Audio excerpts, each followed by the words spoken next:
yesterday. And what else needs to happen? Why does there need to be another meeting? Well, I mean, these things, they do take time. And it's not going to make one bit of difference if he signed on Thursday night or if he signs on Saturday. He's not going to be there this week, all right? They have a game on Saturday, all right? So it's not going to matter until Sunday or Monday, because that's when the next week's work weeks start to build, try to get him a couple preseason games in. I think, first of all, from a do we want this person in the building? And I think from a conversation standpoint, if the coaching staff does not have anyone that has interacted with Dez or been on a staff that coached Dez, then they have to go on the intel that they've gathered. So in that intel that they've gathered, Dez has to be able to prove that the stuff that was good, yes, that is me. The stuff that there is bad, because everyone does have bad intel on them, and that stuff is not a big deal to prevent me from joining this roster. I think from a focus standpoint,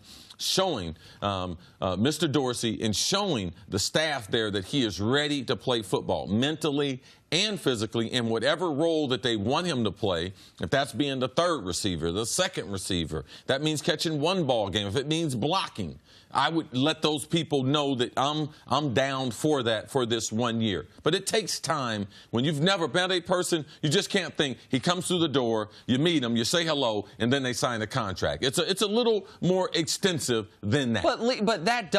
But we do often see guys the day they get there sign their deal. And I mean, we talked yesterday that we thought it was on the board that by the time we were on TV this morning that Dez would have signed with Cleveland. I think it's risky for Dez to have left without agreeing to terms there. I think we don't know what happened. Right. And for us to be concerned that something is negative, that I think that's the wrong approach to take.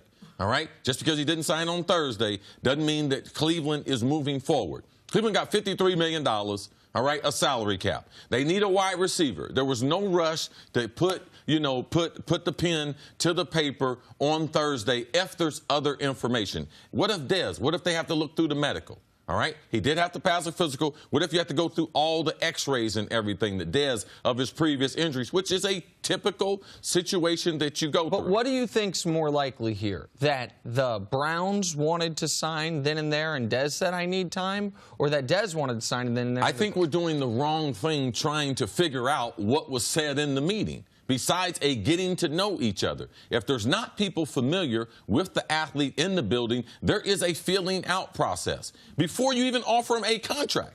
And then you have to negotiate. All right? There's no one taking the first offer. I don't know anyone taking the first offer. So when does that period start? Did he say, you know something, we'll make an offer to you tomorrow, which could have been this morning. So we don't know that, and trying to figure that out, I don't think we're going to be able to do that. So, go ahead, Jenna. Isn't there some, I know this is not your favorite word, but some pressure on both sides because time is winding down and the season starts in a couple weeks? Like maybe this is something in a normal process that would take a couple weeks, but because Browns need a guy to come in and, I guess, learn the system, Dez needs to get back into sort of that football mentality a little bit in with the team. Could that speed up the process? There is a certain amount of pressure, but I like the way that John Dorsey has done things in Cleveland.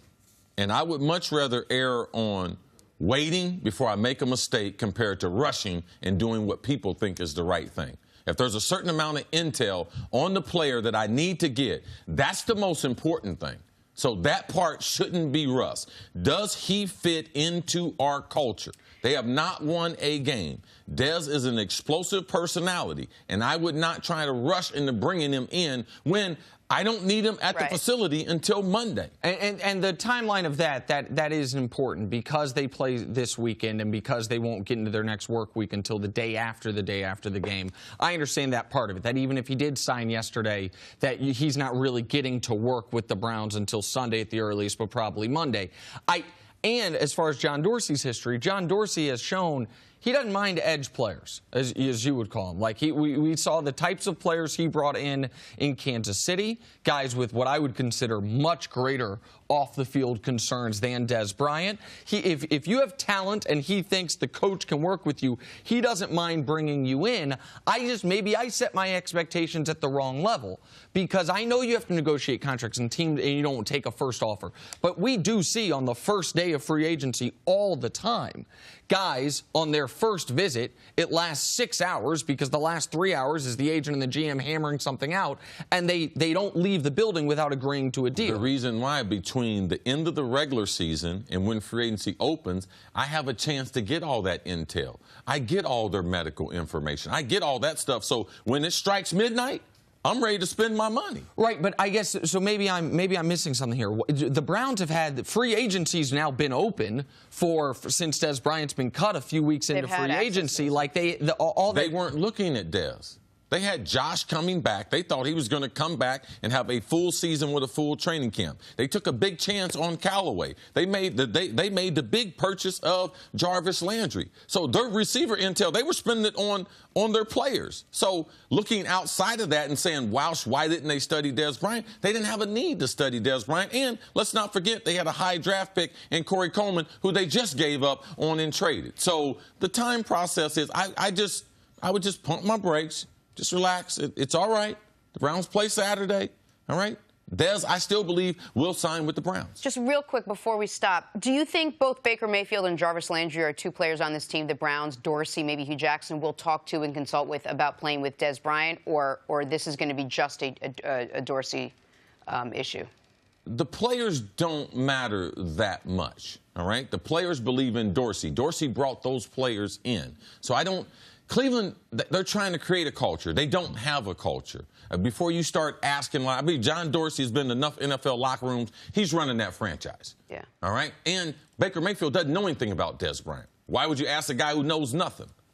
Thanks for watching. Subscribe here to get the latest from the show. Also, be sure to check out more of the best clips from First Things First, or go watch a few segments from our other shows on FS1.